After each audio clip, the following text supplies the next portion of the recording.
Olá, aluno! Olá, aluna! Sejam bem-vindos. Eu sou o professor Igor Guedes Ramos e estou começando agora a nossa disciplina de Teorias da História. Essa disciplina ela vai começar discutindo pontos muito importantes do nosso conhecimento nessa nossa primeira aula que se chama A História e as Suas Tradições e a Sua Tradição.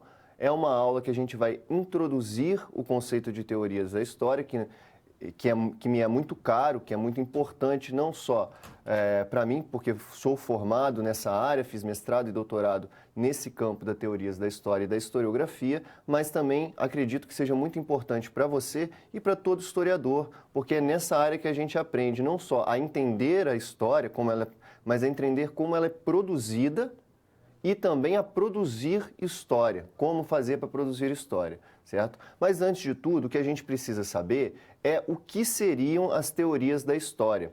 E eu trago no quadro para você o nosso slide de contextualização.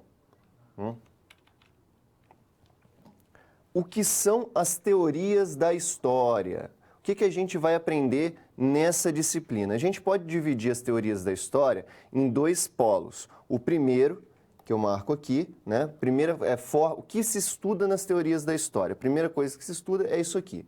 Sentidos ou as leis de desenvolvimento da história vivida, o dia a dia, a vivência, que a gente costuma chamar de filosofia da história. Ou, dito de outra forma, o que se estuda nessa parte das teorias da história é aquilo que em cada época se acreditou que é o rumo da história vivida, para onde os seres humanos estão indo. Por exemplo, na Idade Média, o rumo da história era para o além da vida. A história passava, os seres humanos viviam, mas o que importava mesmo era o além, era o céu, o paraíso, depois dessa vida aqui na Terra. Já alguns séculos depois, com Hegel, que a gente vai ver ele também, o sentido, o rumo da história vivida, o rumo da vida, era outro completamente diferente. Era o desenvolvimento da razão, do conhecimento humano. Então, veja, o que a gente chama de filosofia da história, dentro das teorias da história, é aquilo em que cada pensador, em cada época, imaginou ser o caminho da história.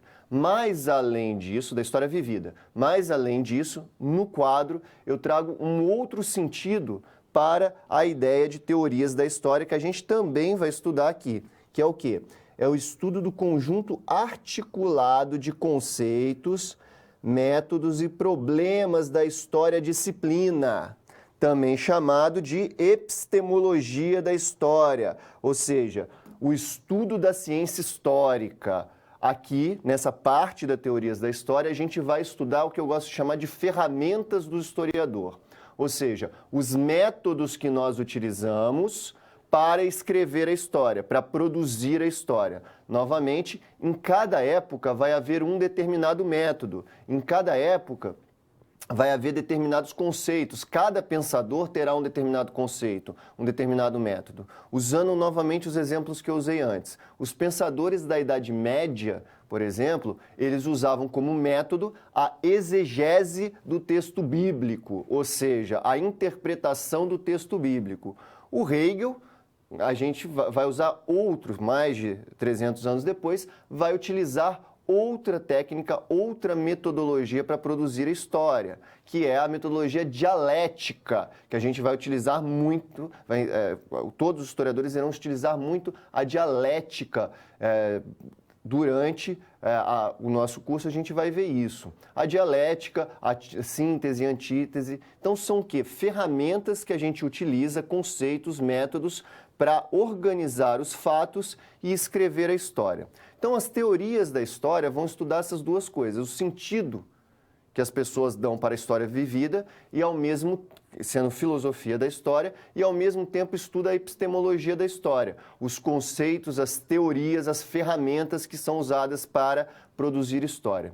Vale notar que toda a filosofia da história pode estar associada a uma epistemologia da história. E toda a epistemologia da história, ou seja, conjunto de conceito e teoria, pode estar sendo atravessado por uma filosofia da história ao mesmo tempo, certo? Então a gente vai ver vários exemplos ao longo do nosso curso.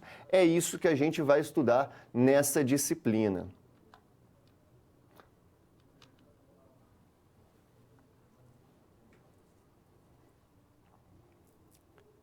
Grécia Arcaica. A Grécia Arcaica, como era a Grécia Arcaica? O que a gente precisa entender da Grécia Arcaica para compreender as teorias da história dessa época? Então a gente começa lá atrás para pensar as várias formas de se produzir história, de se pensar a história vivida. Veja, a Grécia Arcaica era um ambiente bastante complexo. Por quê? O que preponderava nesse momento eram as tiranias ou as autocracias, um rei mandando, basicamente. A força, seja ela espiritual, mental ou física, que era mais comum, vamos dizer assim, era mais importante do que as leis na Grécia Arcaica. Tá? A guerra era mais importante do que o comércio para a transmissão de bens. Como assim a guerra transmite bens? Sim, você toma o bem de um lugar e distribui em outro lugar. É uma força de distribuição de bem. Isso não quer dizer que seja boa, né? Então, tudo isso vai ser muito comum na Grécia Arcaica. E nesse ambiente, a gente tem que pensar um pouquinho que autores de historiografia aparecem lá. Vamos dar uma olhada no quadro, que a gente tem alguns desses autores. Tá? Quem escreve nesse momento da Grécia Arcaica, que vai de 800 AC a 500 a.C.? O primeiro, o Homero, tá? Grande escritor, bastante conhecido, que produziu a Ilíada e a Odisseia. Tá? Lembrando, então, que o Homero, a gente não tem muita certeza se ele foi um homem só ou se ele foi vários homens, e aí os textos dessas várias pessoas foi compilado num livro só, em um texto só, com essa autoria chamada de Homero. De qualquer forma, a gente sabe que a Ilíada e a Odisseia foram escritas, são duas obras que a gente encontra lá na Grécia Arcaica. Um outro escritor desse período é o Hesíodo, tá? Que escreveu a Teogonia. A Ilíada e a Odisseia, você já deve conhecer. A Ilíada é a história da Guerra de Troia, a guerra dos gregos contra Troia, que também era uma cidade grega, e a Odisseia é o caminho de volta, a grande aventura do Ulisses, um dos guerreiros da Guerra de Troia, tentando voltar para sua casa. E aí é uma odisseia porque ele demorou muito tempo, ele teve que vencer vários monstros, passar por várias aventuras, e esse termo odisseia ficou para sempre como algo muito difícil, muito longo, né? E a Teogonia do Hesíodo conta a história dos deuses, da formação do mundo. Quais seriam, então, as características dessas teorias da história? Eu trago para você no quadro. Essas teorias da história da Grécia Arcaica, elas têm duas características básicas. A primeira é o estilo poético, muito diferente da forma como nós interpretamos, ou melhor, produzimos a história atualmente, né? Atualmente a gente produz história em termos de prosa, de escrita em prosa, é o estilo normal. Se você pegar um texto de história em poesia, você vai com certeza achar esquisito. Mas nessa época, os textos eram sempre escritos em poesia, pelo menos esses que eu trago para você, a Ilíada, a Odisseia e a Teogonia do Hesíodo. Então, essa é uma primeira característica da história nesse momento, da produção da história, o estilo poético. Outra característica eu trago no quadro, que é a mistura de fatos com mitologia para explicar o processo histórico. Veja, na própria Ilíada, né? Por que a Ilíada começa? Por que a Guerra de Troia começa? Ela começa porque Afrodite faz Helena de Troia, né? Helena, se apaixonar por Paris, o príncipe de Troia, né? Mas o problema é que Helena já era casada com outro grego. Então o Paris vai lá, toma Helena e leva para Troia. E aí por isso que começa tudo. Mas veja, quem influenciou isso foi Afrodite, uma deusa, que deu o amor da mulher mais linda do mundo para o Paris, para atender os desejos dele. Então veja, a história vivida é explicada pela ação dos deuses. Isso é muito comum nessas obras do Homero e do Hesíodo. Para a gente entender um pouquinho a relação disso com a sociedade da época, com a Grécia Arcaica, ou seja, o jeito de escrever história, com a Grécia arcaica, eu queria contar um outro pedacinho da Ilíada, que é o seguinte, na Ilíada tem uma corrida de biga, né? Aquele carrinho com duas rodas puxada por um cavalo, uma corrida de biga entre Menelau e Antíloco. Vamos no quadro que eu vou tentar desenhar para você o que isso significa. Então, o Menelau e o Antíloco, né, tinham que fazer o seguinte caminho na corrida de biga. Eles iam subir, fazer uma curva e chegar aqui, né? Aqui tinha um poste e aqui tinha uma testemunha.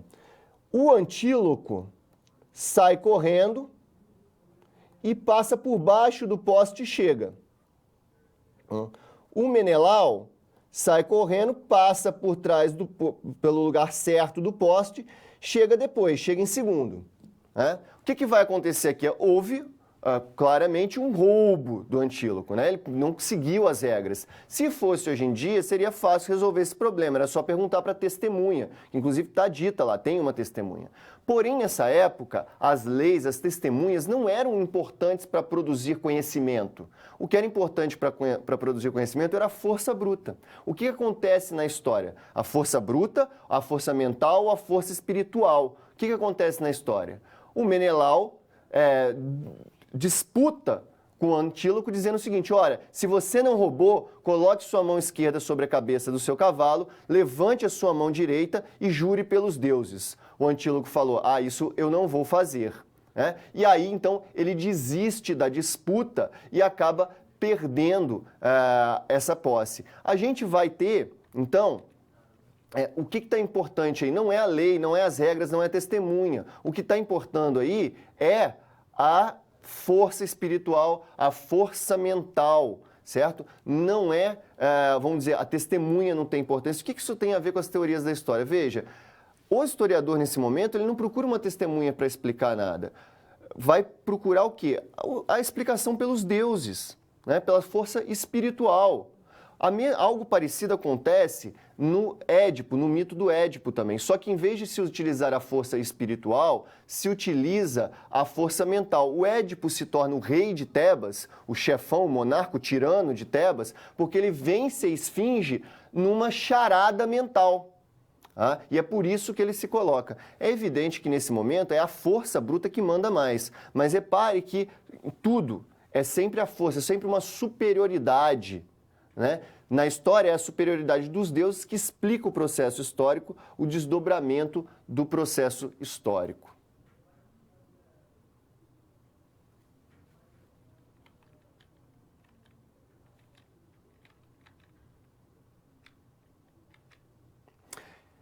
Grécia clássica e helenística. Agora a gente vai ter que avançar um pouquinho mais, num outro período em que muda completamente essa visão que a gente tinha da Grécia arcaica. Né? Se na Grécia arcaica o que preponderava era um governo tirânico, um governo, um conhecimento que era produzido por meio da força, seja ela bruta, seja ela espiritual, seja ela mental, a partir da Grécia clássica a gente tem outras referências. Na Grécia clássica, a nossa referência principal são as leis, são as regras, é o comércio como meio de trocar os produtos de um lugar para o outro. Então, a força de um tirano acaba e surge o quê? O governo, os governos aristocráticos, sejam eles as democracias, sejam eles as monarquias, mas as monarquias com uma espécie de parlamento, de um grupo que comanda junto com o rei. Certo? Então, nesse ambiente, a história também vai mudar bastante. Vamos dar uma olhadinha no quadro, que aqui tem explicando um dos grandes historiadores desse momento, que é o Heródoto, que é conhecido como o pai da história, né? Que viveu provavelmente de 484 a.C. até 430 a.C. O texto principal que o Heródoto escreveu foram os livros Histórias, e eram 6 livros, 6 volumes.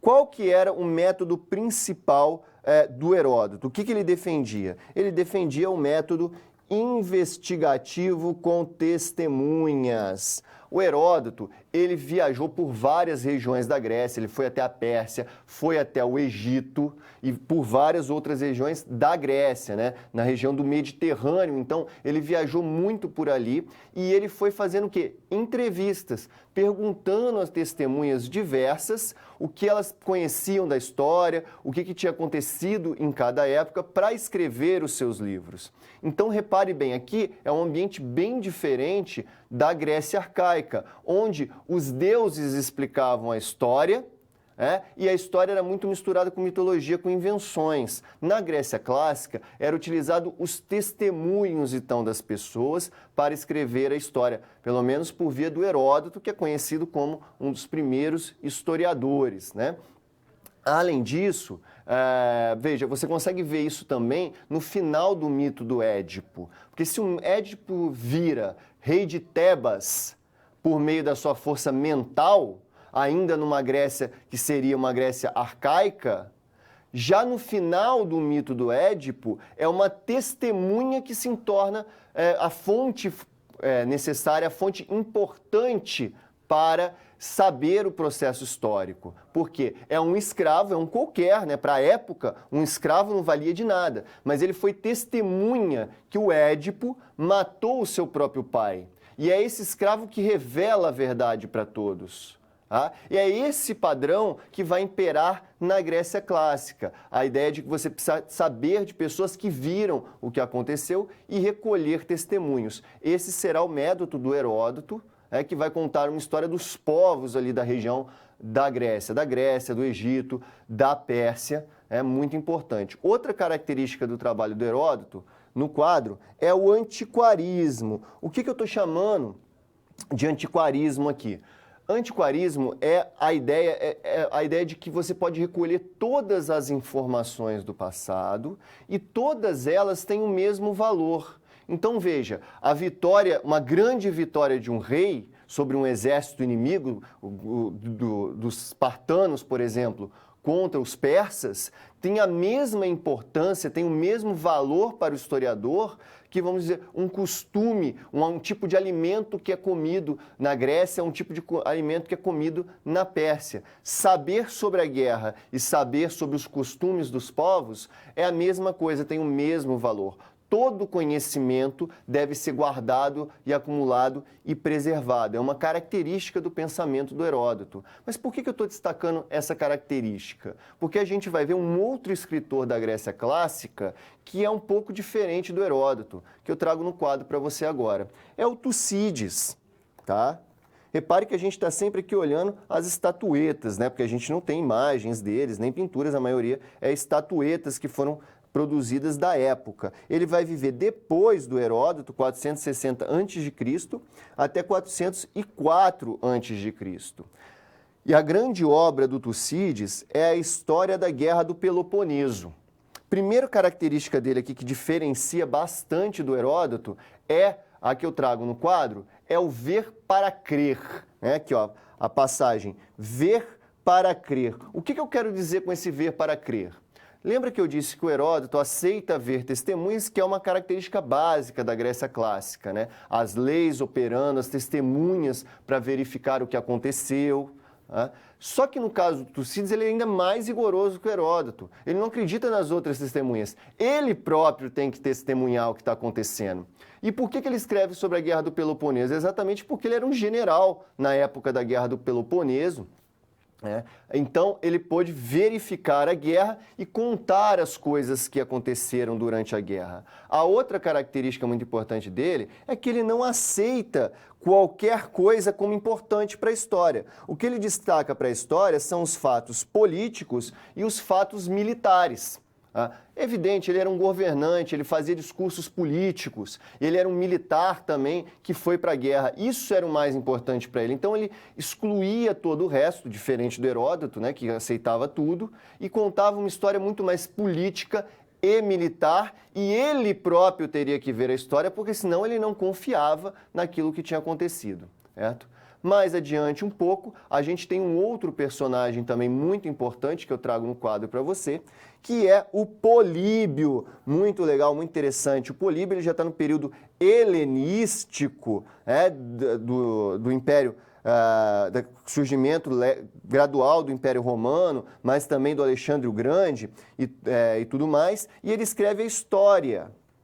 O que tem nesse texto? Ele propõe aqui uma análise muito interessante das formas de governo, ou seja, ele acredita que dá para entender a história analisando os governos. Veja, ele está então numa pegada parecida com a do Tucídides, que também só se preocupa com a política.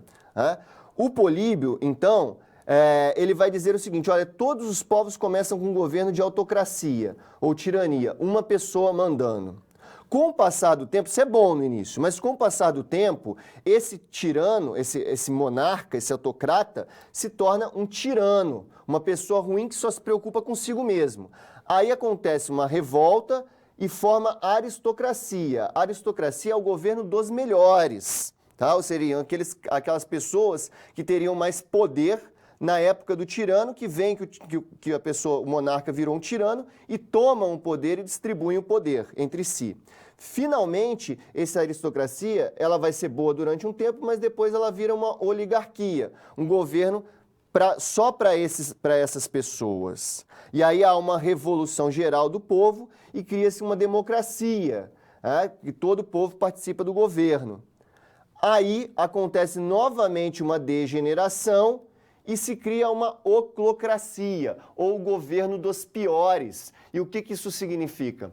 Que aí vai ser uma bagunça danada, porque as pessoas vão degenerar para se importar só pelas aquelas coisas pessoais e não pensar no todo, no coletivo. E aí o processo poderia começar todo de novo numa autocracia. Então, veja, ele explica a história a partir desses conceitos e cria uma filosofia da história, um jeito da história se desenvolver, a história vivida avançar.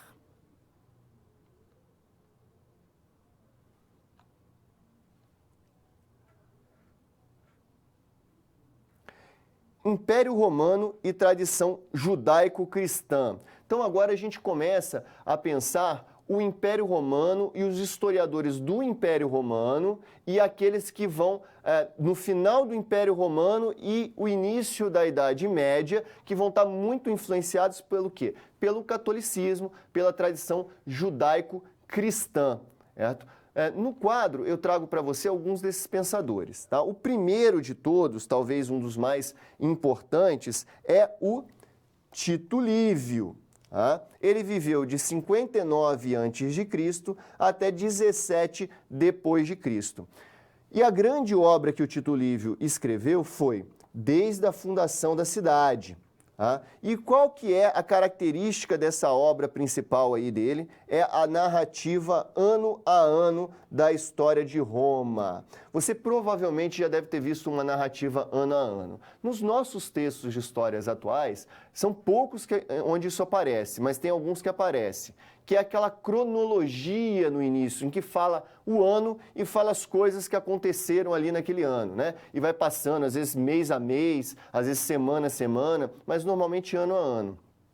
E o Tito Livio, ele vai contar o quê? A história do Império Romano. Repare que isso é muito interessante.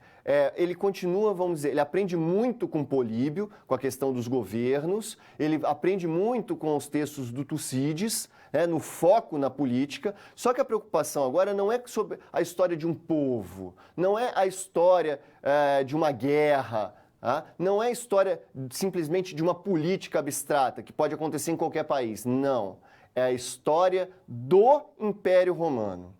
Como que o Império Romano vai se formar ano a ano? Ele basicamente vai descrever essa história, ou seja, vai botar o ano e o que aconteceu, é aquilo que ele conseguiu resgatar. Não faz uma crítica profunda ao Império Romano, muito pelo contrário. O que ele tenta fazer? Ele tenta enaltecer o Império Romano, dizer o quanto o Império Romano foi forte e poderoso. Veja, ele ainda está no momento de ascensão do Império Romano. Ele vive ali na virada do ano 1, né? Na virada do antes de Cristo para o depois de Cristo. O Império Romano ainda está muito forte. Só que o grande historiador que vem depois dele, que eu trago no quadro agora para você, vai mudar um pouquinho isso. Por quê? Esse historiador é o Cornélio Tácito, conhecido mais como Tácito, que ele vai viver de 56 depois de Cristo até 117 depois de Cristo. E aqui a gente vai começar a ter alguns problemas no Império Romano. E aí ele vai escrever os Anais e Histórias do Império Romano. E aqui não vai ser mais uma cronologia no ano, vai ser o quê? Uma análise crítica do período imperial. Veja, se o Tito Livio antes escreveu uma cronologia ano a ano, se ele tinha a intenção de fazer, vamos dizer, uma apologia ao Império, ao poder do Império Romano, aqui é o contrário. O Tácito ele vai fazer uma crítica ao Império Romano, também vai utilizar muito o pensamento do Políbio para mostrar as degenerações. Tá? Então ele vai pensar o Império Romano de forma crítica, de forma analítica. Mas repare bem, um ou outro, eles estão preocupados com o quê? Em contar a história de um Estado, da formação de um império. E não necessariamente de um povo, de uma guerra ou a história da humanidade. É a história do império. Acaba o Império Romano e vão surgir outros pensamentos, outras formas de entender a história. E aí aqui a tradição católica, judaico-cristã vai ter muito peso. Quem que vão ser essas pessoas? Eu destaco dois dessa tradição. Primeiro eu trago no quadro agora, é o Agostinho de Hipona, que viveu de 354 a 430, que já sempre depois de Cristo. Tá? Veja, o Agostinho de Hipona, também conhecido como Santo Agostinho, tem duas características básicas no pensamento do Agostinho, que seria qual?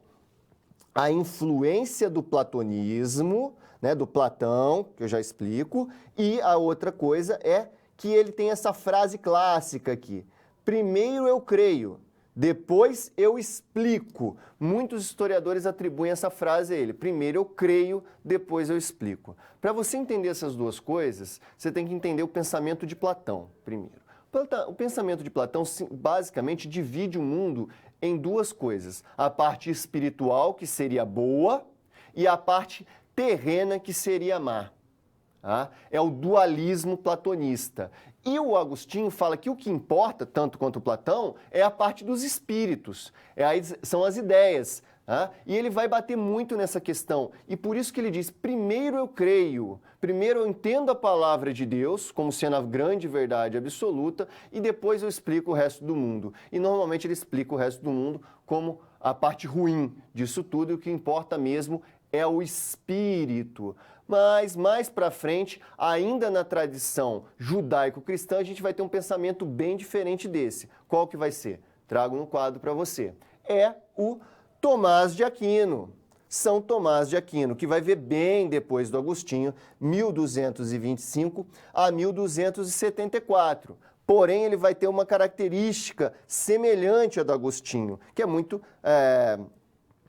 própria da medievalidade, que é resgatar os grandes pensadores antigos, só que dentro do quê? Do pensamento judaico-cristão.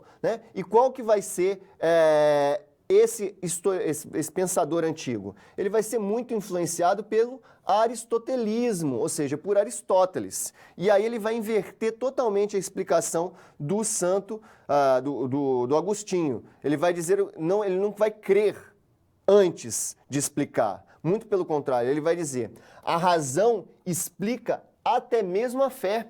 Para você entender a fé, você pode entender a fé pela razão. Como? O Aristóteles é um pensador finalista. Tá? O que significa isso? Ele se preocupa em entender o que acontece, as causas das coisas, o que gerou uma coisa que vai gerando outra, que vai gerando outra.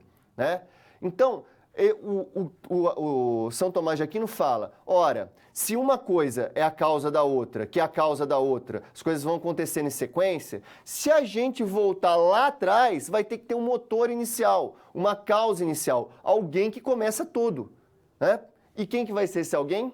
Tem que ser Deus. Então, repare, ele explica o processo histórico a partir da razão, mas ele fundamenta até Deus e a fé na razão. Então muda completamente a explicação do Agostinho e traz um pensamento racional de causa e consequência para dentro do pensamento católico da tradição judaico-cristã.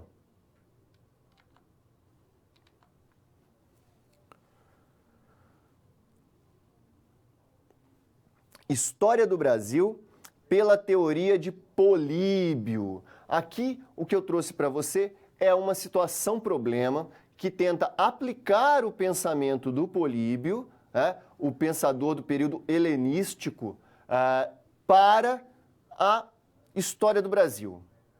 Você vai ver, eu vou tentar demonstrar se isso é possível ou se não é possível. Então, vamos dar uma olhadinha no quadro para a gente perceber qual que é o problema que eu estou querendo colocar para você. Um professor procura demonstrar a função e a importância da teoria na produção do conhecimento histórico. Afinal de contas, para que serve a teoria? Qual que é a função dela? A teoria vai ajudar a gente em muitas coisas. E eu vou tentar, então, agora, aplicar com você o pensamento do Políbio na história do Brasil. Ou seja, aquela teoria da história dele que nós teríamos o governo e nós teríamos uma degeneração desse governo, né? Qual seria o primeiro tipo de governo, segundo Políbio, que naturalmente iria surgir? Iria surgir uma autocracia, uma monarquia, uma pessoa mandando. Qual que é o nosso primeiro tipo de governo aqui no Brasil, né? É o Império Brasileiro, com Pedro I e depois Pedro II. No desenvolvimento desse império, ele vai ter a ascensão, vamos dizer ali no início da vida do Pedro II, uma ascensão em que o Brasil se forma efetivamente como o Brasil, ganha a Guerra do Paraguai, né? E tem uma personalidade própria, por exemplo, e depois ele vai degenerar. O que seria a degeneração? Para a gente interpretar aqui, poderia ser os conflitos, as crises que teve, a crise financeira, a crise do fim da escravidão, que gerou um problema danado para o rei, obviamente uma coisa que precisava ser feita, né? O Brasil o último a acabar com a escravidão, mas que desestruturou totalmente o império, e aí a gente vai ter uma degeneração geral do governo do imperador e vamos chegar ao quê? A uma república, que no quadro eu trago para você seria o quê? A aristocracia, o governo dos melhores, né?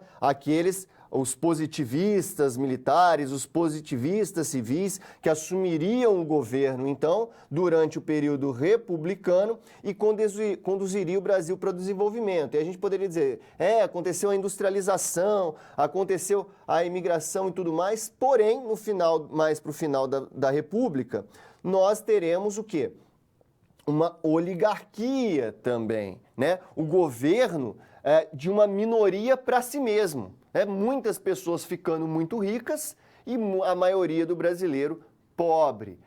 E aí a gente vai ter um outro processo, então, que seria da democratização. A gente pode comparar ele, como está no quadro aí, comparar ele a um outro momento do nosso país, que é a Constituição de 1988. Eu trago no slide para você esse problema, né? Então cria-se uma democracia, por exemplo, a Constituição de pós-45, pós a Era Vargas, ou a de 88, né? O momento da redemocratização aqui eu chamo a atenção, de 88, de 1988, mas que poderia recair essa democracia no quê? Numa oclocracia, num governo dos piores, que seria todo mundo preocupado única, exclusivamente com só as suas vontades e o governo largado de qualquer forma. Essa seria uma interpretação, uma aplicação possível do pensamento do Políbio para a história brasileira. Você talvez já tenha percebido que é uma aplicação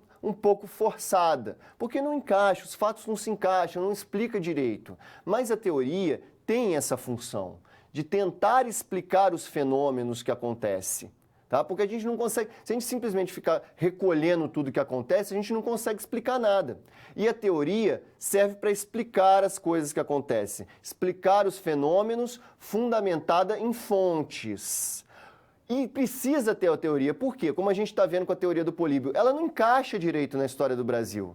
Se ela não encaixa direito, ela não é boa, a gente exclui ela. A gente só pode explicar, e por isso que é científico, porque a teoria não funciona, a gente exclui e busca outra forma, outra teoria que explique. Tá? Esse é o pensamento científico e é por isso que a teoria é importante. Eu trago no quadro a resolução, então, do problema para você, As teorias da história ajudam a organizar as evidências e explicar os fenômenos e os processos históricos de forma científica, ou seja, por meio de uma explicação sólida, uma explicação que pode ser colocada à prova. Ora, essa teoria do Políbio não encaixa direito, ela não funciona bem para explicar o Brasil. Vamos procurar outra coisa, outros conceitos, outros pensamentos para tentar explicar melhor o Brasil. Mas é sempre importante porque é ela que organiza as fontes, são as teorias, os conceitos que organizam as fontes,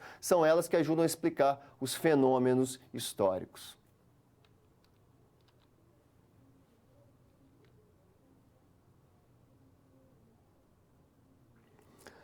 Nosso momento de interação agora, eu coloco uma pergunta para você aí no quadro. Qual das teorias da história apresentadas é mais adequada à historiografia atual? O que eu quero perguntar aqui? Eu estou te dizendo o seguinte, dessas teorias que a gente viu, do pensamento do Homero, do Hesíodo, do Heródoto, do Tucídides, Tito Livio, Agostinho, Tomás de Aquino, qual que seria? A gente viu a do Políbio, ela não é muito boa para a historiografia atual, porque ela é muito fechadinha, mas teria algum desses pensamentos que seria muito interessante para produzir a história hoje? Ou que seria mais próximo da história hoje? Pense um pouco sobre isso, eu já volto para ver sua resposta.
qual das teorias historiográficas que a gente discutiu até agora, da Antiguidade até o Renascimento, até a Idade Média, são importantes, poderiam ser utilizadas atualmente? Eu acredito que uma das principais aí a serem utilizadas é um pouco do pensamento do Heródoto, porque ele está preocupado em perguntar, em ter testemunhas para afirmar o que ele pensa, para escrever o que ele pensa. E ele aceita pensar todos os aspectos da vida humana. Isso é muito próximo do que a historiografia faz hoje. Buscar testemunhas, buscar fontes e tudo que o ser humano faz é importante nessa historiografia. Então, seria aí a minha ideia do que seria dessa época importante para o nosso pensamento. Mas todos os outros pensadores são fundamentais para a gente entender a história da nossa disciplina, que é a história.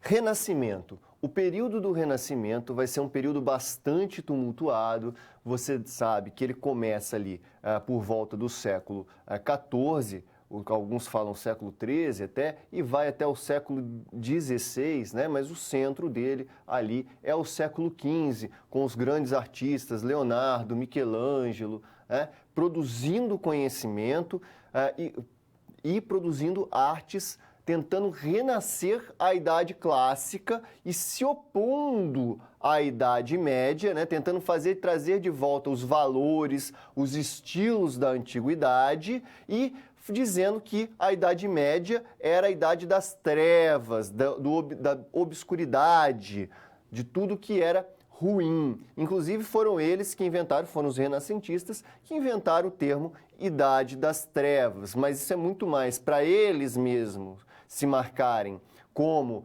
mais desenvolvidos, como pensadores superiores, do que efetivamente o que acontecia, como eu mostrei, como você conhece, a Idade Média tem grandes pensadores como Tomás de Aquino, Agostinho, então, e muitos outros grandes pensadores, então não é um tempo de trevas, não. É um tempo que aconteceu desenvolvimento e aconteceu conhecimento, produção de conhecimento. Só que era uma produção de conhecimento diferente daquela que os renascentistas achavam adequado. Mas o que aconteceu nesse momento? Eu trago no quadro algumas questões importantes para a gente pensar, que vai mudar o próprio jeito de ver a história vivida e de pensar a história escrita.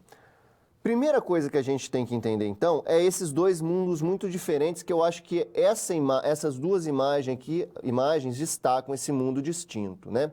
É um mundo em que a religião medieval, em que a religião é muito importante, que a sociedade é dividida em três, entre a nobreza, o clero, que são os grandes governantes, e são por volta de 3% da população da Europa, e o resto, a maior parte, né, 97% da população, a maioria desses 97% eram camponeses pobres, que não mandavam em nada, e alguns eram servos. Então era um mundo bastante diferente do mundo do Renascimento, de uma época mais clássica, que é o mundo da cidade, que as cidades começam a se desenvolver muito fortemente, que o comércio começa a se desenvolver muito fortemente, o artesanato, a manufatura, certo? Então é um mundo distinto. E nesse mundo distinto há uma transformação da temporalidade. O que é essa transformação da temporalidade? Eu chamo aqui uma temporalidade medieval que se torna uma temporalidade clássica. O que seria essa transformação? Veja, no período medieval, como eu disse para você, ali a religião é muito forte, a presença da religião para explicar o mundo, né? E o tempo passa, como o tempo passa hoje, isso é uma obviedade, tá? Mas a forma como o ser humano pensa a passagem do tempo, a gente chama de temporalidade. No período medieval, o tempo passa, só que é como se ele tivesse estável, nada muda. Tanto faz, o tempo aqui na Terra está passando, mas as coisas vão ser sempre iguais aqui na Terra. O que importa é o depois daqui, é o depois da vida, é a morte, porque é ali que vai começar realmente, vamos dizer, o grande momento da vida de todas as almas, que é ou ela vai para o paraíso ou ela vai para o inferno. Certo? Então o tempo aqui é estável. E o tempo importante é o tempo depois da vida, depois da morte, correto? Já no período clássico, isso vai mudar um pouco. O tempo vai ser visto, ele vai estar passando e as coisas vão acontecendo. Só que essas coisas se repetem, elas vão acontecendo novamente. E o tempo do além vai perdendo a importância. O que vai acontecer depois da vida já não importa muito mais. O que importa é o que está acontecendo agora. Porém, o tempo passa e as coisas vão se repetindo, elas vão acontecendo de novo. Uma certa quantidade de coisas podem acontecer e elas vão estar sempre o quê? Se repetindo. É um tempo mais cíclico, é uma passagem do tempo que se repete. No quadro, eu trago o resultado disso para vocês em termos de quê? De história. Se no período medieval a gente tem especialmente uma hagiografia, o que é a hagiografia? O estudo dos santos para serem usados como exemplo do que a gente tem que fazer, né? A história da vida dos santos. É isso que a gente tem que fazer para que, aqui na Terra, o que os santos fazem, para no futuro a gente ir para o céu. Agora, na temporalidade clássica, a gente vai ter outro tipo de história. É a história conhecida como mestra da vida, ou magistra vitae. O que é essa magistra vitae, a mestra da vida? Você estuda história para entender as coisas ruins e as coisas boas que aconteceram antes, porque essas coisas vão acontecer de novo, tá? Então você estuda as ações dos reis, como que são as guerras, porque veja, a história ela é importante para quem? Para a nobreza, tá? Para o clero. Como foram as guerras, como são as epidemias, como são as catástrofes naturais, quando que elas aconteceram, o que foi feito para evitar essas coisas, o que foi feito para evitar a derrota na guerra, e aí então você estuda isso por quê? Porque isso vai acontecer novamente, tá? E então você vai poder usar a história como mestra da vida, para te guiar, para evitar que as coisas ruins aconteçam de novo. Esse é o que o Renascimento vai construir, tanto na ideia do tempo, quanto no tipo de história que vai ser produzido. Nesse período, no final desse período já do Renascimento, vai surgir um historiador que eu acho que ele é extremamente importante, que eu trago no quadro para você, que é o Jean Baptista Vico. Tá? Ele vai produzir o livro que se chama Ciência Nova. Ele não está nem no Renascimento e nem no próximo momento, que é a Idade Moderna, né? No período mais moderno. Ele vai estar no meio termo, mas ele traz algumas coisas muito importantes para o pensamento histórico. Primeiro, pela primeira vez alguém coloca a historicidade do ser humano. O que eu quero dizer com a historicidade do ser humano? O Vico nos diz, o homem é filho do seu tempo. Um homem age tal como o seu tempo. Tá? Então, um homem da antiguidade, ele vai ter determinadas características, porque tudo que está em volta dele é diferente daquilo que está em volta do homem medieval. Então, cada homem é filho do seu tempo. O homem é próprio do seu tempo. Isso é muito importante. Outra característica do pensamento do Vico que eu trago no quadro é a ideia de história espiral e infinita. O que ele nos diz aqui com essa história espiral infinita? Ele começa a mudar um pouquinho o pensamento da história cíclica, né? Como se ela fosse o tempo todo se repetindo. Ele vai dizer o seguinte, olha, a gente tem etapas, né? Uma etapa menos desenvolvida, que ele chama da etapa da época dos deuses, que a gente acredita nos deuses, depois a época dos heróis e finalmente a época dos homens. Só que tem um problema nisso. Essa história ela recai de novo e começa tudo de novo. Não igual, mas um pouquinho diferente. E ela é infinita nesse sentido. São as etapas que vão se desenvolvendo e depois cai num outro nível e começa tudo de novo. Isso infinitamente. Ele está no meio termo entre a história cíclica e a história moderna.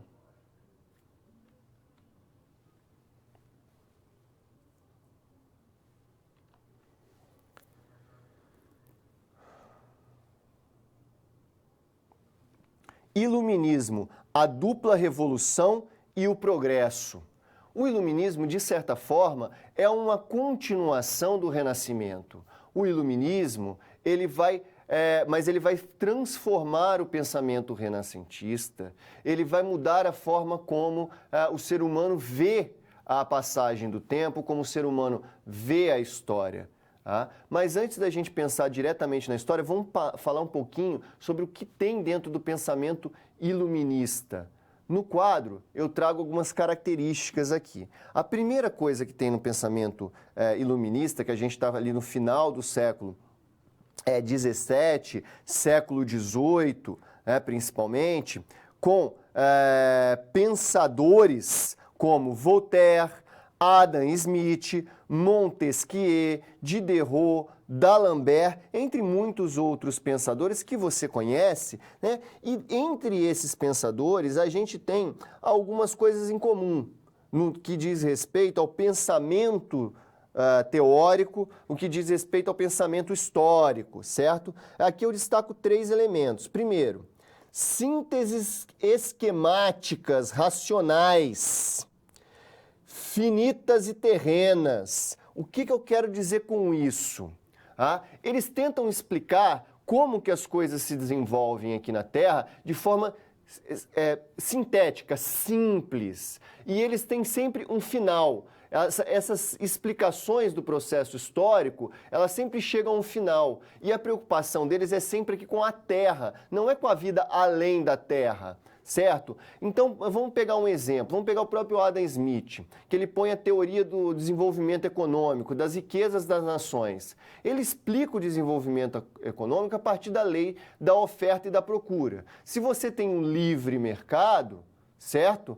A mão invisível, que seria algo totalmente abstrato do funcionamento dessa economia, se você tem um livre mercado, as pessoas vão sempre tentar produzir o produto de melhor qualidade, no preço mais barato, porque ela vai procurar vender. O outro que está concorrendo com ela vai tentar fazer a mesma coisa. E assim, nesse processo de concorrência, você vai gerar uma economia melhor que vai sempre se desenvolver e chegando à plenitude da humanidade, levando o ser humano à sua plenitude máxima. Tá? E é sempre finito, porque tem um momento de estagnação, que não dá para avançar mais. Né? É um processo de avanço, a preocupação é com o que acontece na Terra e é sempre um esquema racional, sintético, simples para explicar esses procedimentos. Outra característica do iluminismo é a história, né, história escrita, como afirmação do próprio iluminismo. Você escreve a história para demonstrar que esse iluminismo, que esse pensamento que está surgindo agora, é o mais importante. É aquele que vai trazer a sabedoria, a iluminação para o ser humano. É muito interessante que eu trago aqui para você a capa da enciclopédia, que seria um livro, né, com todo o conhecimento humano produzido, segundo o Diderot e o D'Alembert, que são os autores da enciclopédia, ou melhor, os organizadores da enciclopédia, porque lá na enciclopédia tem vários textos de várias pessoas, né?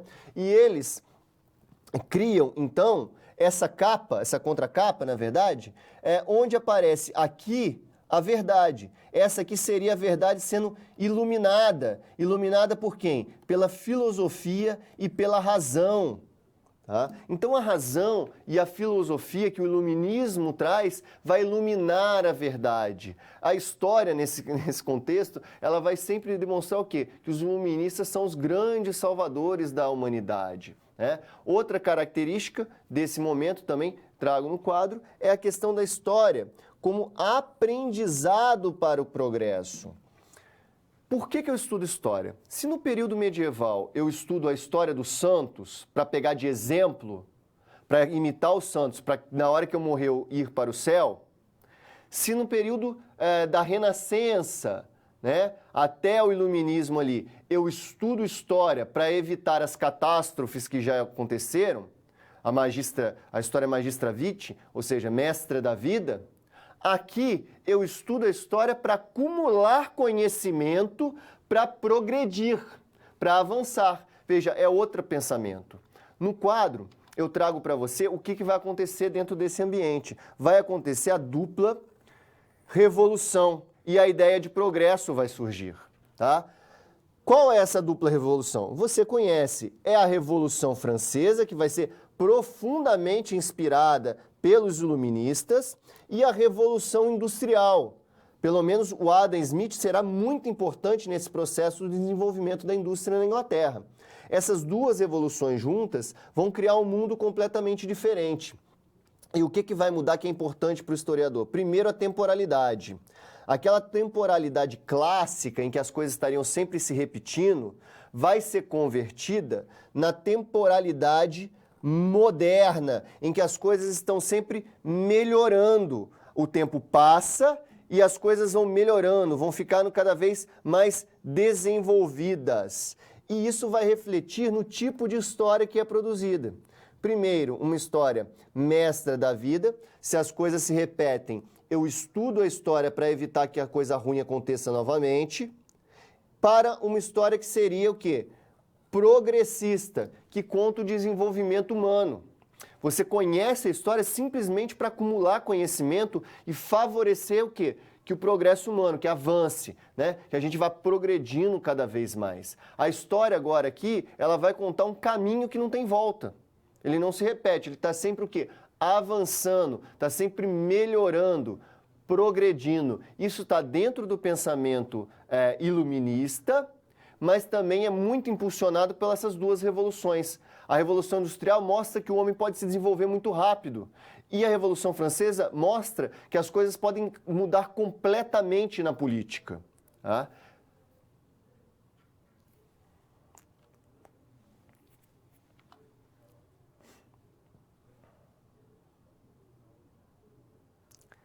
Método e filosofia.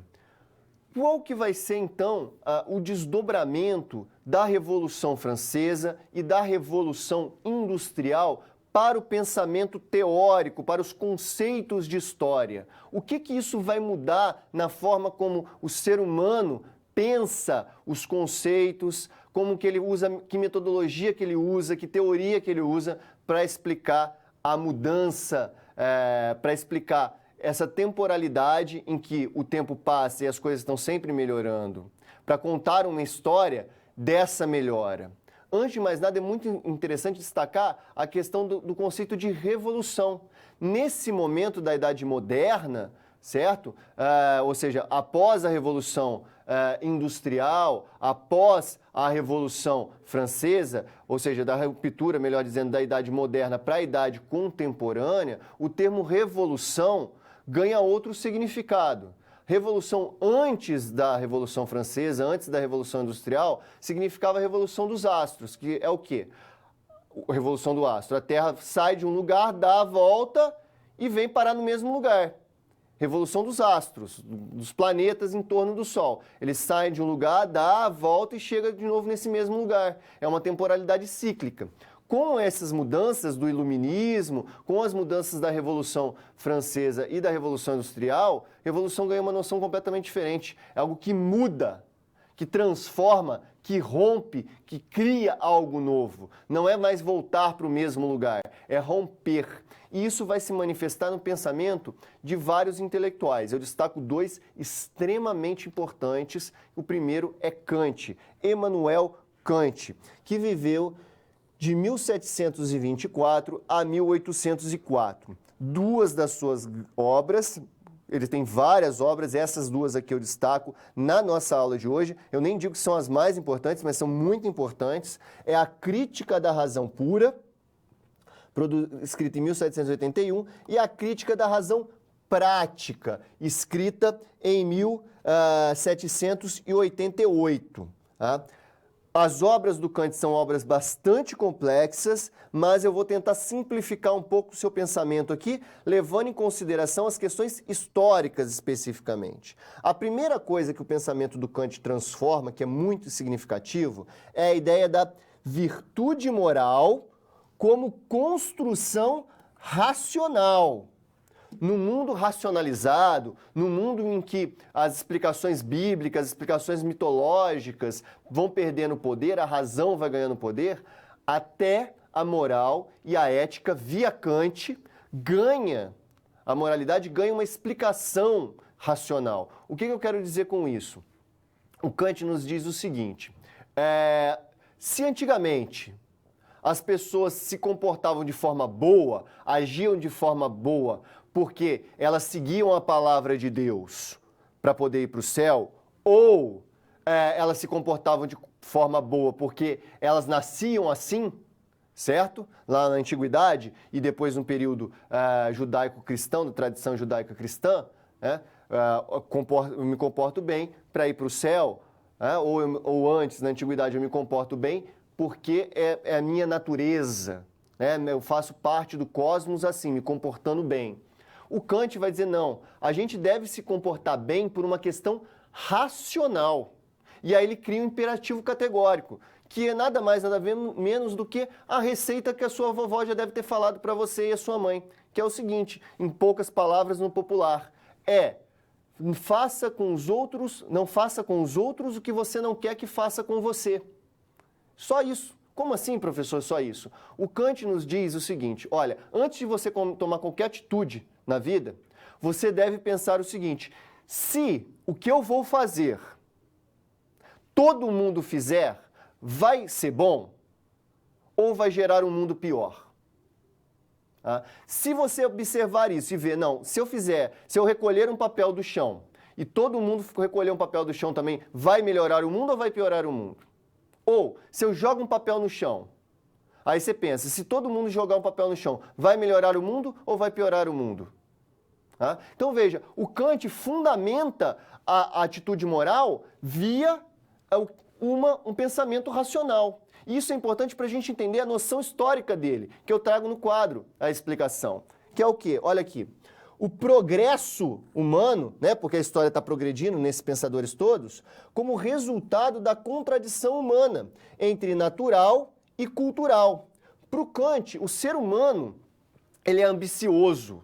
Ele, naturalmente, ele é ambicioso, ele sempre quer mais, ele quer sempre melhorar, quer ter as coisas para ele. E o que acontece nesse processo? O homem começa assim, tentando tomar as coisas dos outros, tentando trazer tudo de bom para ele mesmo. Só que isso, obviamente, vai gerar guerras, vai gerar conflitos, vai gerar morte. Outra característica do homem é que o homem é um ser pensante, é um ser cultural, que diferencia ele de todos os outros animais. O homem faz mais, o gato gateia simplesmente, ele faz as coisas que o gato faz. O ser humano não. O ser humano pensa, ele pode fazer coisas diferentes. Se ele é naturalmente egoísta, ambicioso, ele também pode parar e pensar e criar instituições para evitar os conflitos que a ambição causa. E assim a gente estaria progredindo. A história estaria sempre se desenvolvendo por causa dessa contradição. O homem egoísta busca o melhor para ele, só que gera conflito, e por ele ser capaz de pensar e produzir cultura, ele vai criando regras de convivência que vão melhorando a vida. E isso vai gerando o quê? Progresso contínuo. Então, dessa contradição, ele explica o processo histórico, e sempre um processo histórico que é o quê? Progressivo, que a gente vai melhorando. Outro intelectual que vai nessa pegada do progresso, eu trago no quadro para você, bastante famoso, que influenciou vários pensadores depois, é o Hegel, George Wilhelm Friedrich Hegel, essa figurinha aqui. Qual que é a grande obra do Hegel? A Fenomenologia do Espírito, publicada em 1807. Duas características desse pensamento do Hegel. Ele tem uma teleologia da razão. O que é uma teleologia da razão? Ele explica que a razão, o conhecimento, tem um caminho a seguir, tem uma finalidade. Ela vai chegar num ponto em que nós, do conhecimento puro, da razão pura, da razão completa. Então, é um processo, novamente, um processo que é progressista, né? Que vai se desenvolvendo. Então, e esse progresso é o quê? Da razão, do conhecimento humano. Mas como acontece esse mecanismo de desenvolvimento da razão? Né? Ou seja, ele tem uma filosofia da história, que é a razão progredindo, e depois a gente entende a epistemologia da história do Hegel, ou seja, qual é o conceito, qual é a teoria que ele usa para explicar esse desenvolvimento da razão na história vivida. Eu trago no quadro para você. É a dialética. O Hegel diz o seguinte para a gente: há primeiro uma tese, um conhecimento. Esse conhecimento começa a ser aplicado na vida real. E a gente começa a ver contradições na aplicação, problemas, e vão surgindo novas ideias, que são as antíteses. tá? Essas antíteses, então, se chocam com a tese principal e criam uma síntese, um novo conhecimento mais desenvolvido, que é a soma da tese com a antítese. É a corroboração do conhecimento anterior com o conhecimento que é produzido na sua aplicação. E aí a gente gera uma nova tese e o ciclo começa todo de novo, até a gente atingir um alto grau de conhecimento. Repare que esses pensadores da virada da época moderna para a época contemporânea são todos eles progressistas. Acreditam que o tempo passa e a gente está se desenvolvendo.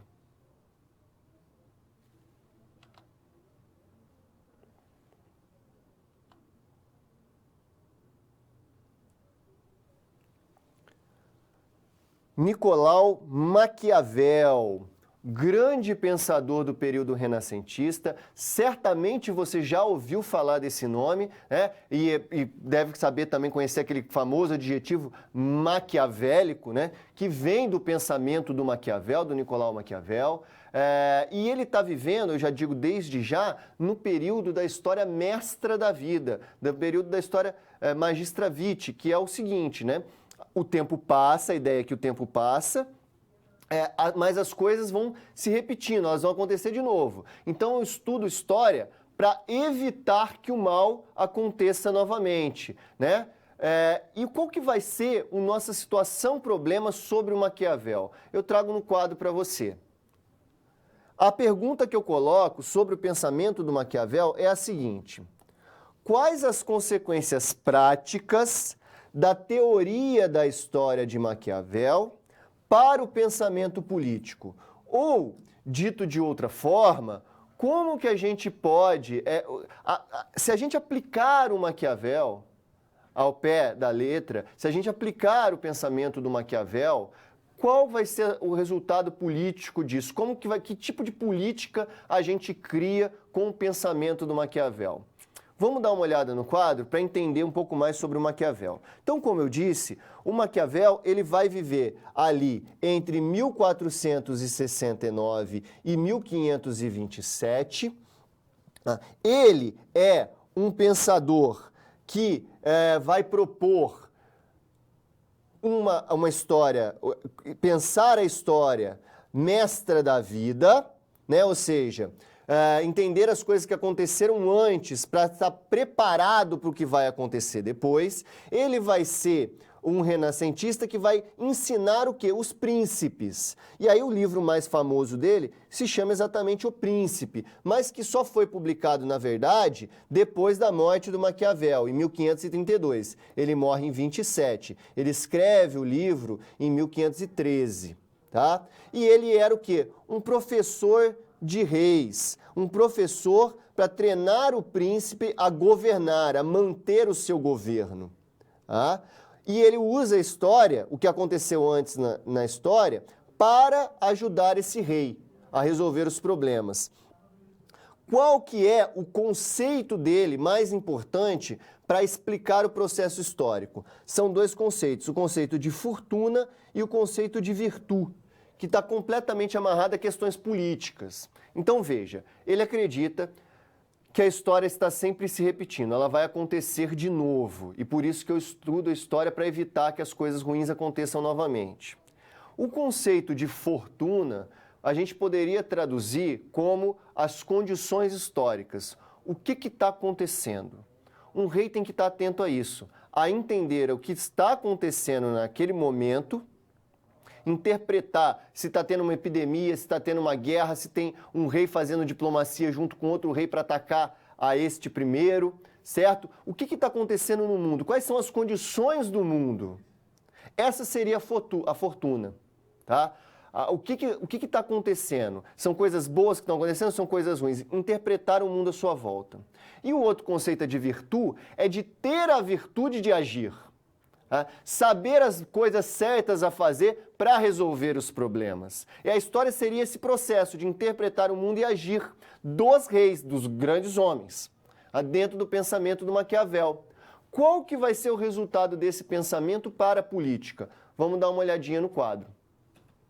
A produção de uma história utilitarista para o governo dos súditos e dos territórios. Ou seja, você cria uma história que tem a utilidade de entender como as coisas funcionam para o rei governar os seus súditos e controlar os seus territórios. Veja, aqui no Maquiavel não tem nada, por exemplo, como Kant, de pensar no bem-estar geral. Não, é uma história utilitarista, é uma história que está preocupada em resolver o problema de um determinado personagem, o rei. Se ele faz, e como é que ele avalia se uma coisa é boa ou se é ruim? Simplesmente se deu certo, tá? Se o rei age para aumentar o seu poder e nessa ação ele aumentou o seu poder, ok, isso é o pensamento utilitarista. Então, isso é bom. É esse o pensamento histórico-político do Maquiavel aplicado diretamente.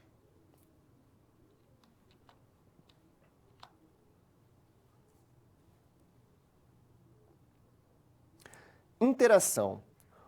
Eu deixo agora mais uma pergunta para você, que é a seguinte: como a teoria da história de Kant pode contribuir para o pensamento político atual?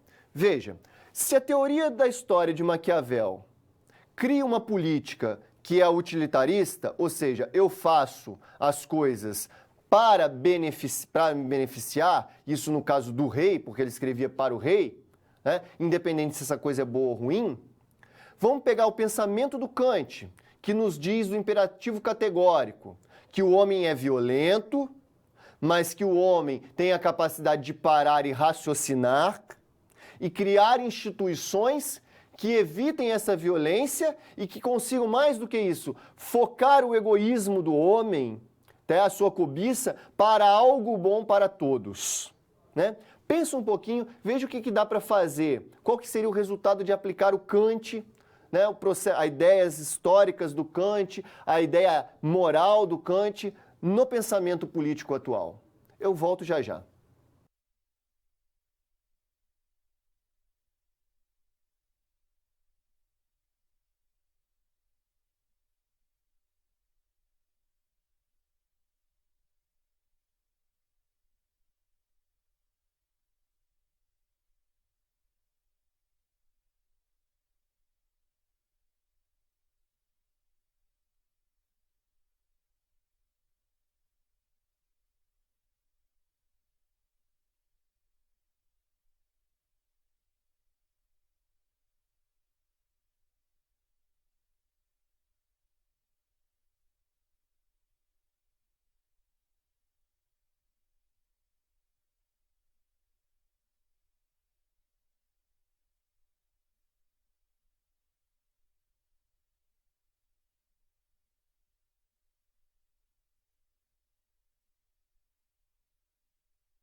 Então, como seria aplicar o pensamento do Kant para a organização política? Nós teríamos, então, que entender que o ser humano, ele seria ambicioso, egoísta, e isso geraria conflitos. E era fundamental, porém, já que o ser humano é capaz de pensar, de raciocinar, criar instituições, criar regras para que, em vez desse egoísmo, essa ambição gere violência, gere conflito, gere o quê? Progresso. Esse é o pensamento do Kant. É muito interessante que o Kant também tem vários outros textos, e um texto muito bom dele é a criação, lá surge a primeira ideia do que hoje é a Organização das Nações Unidas.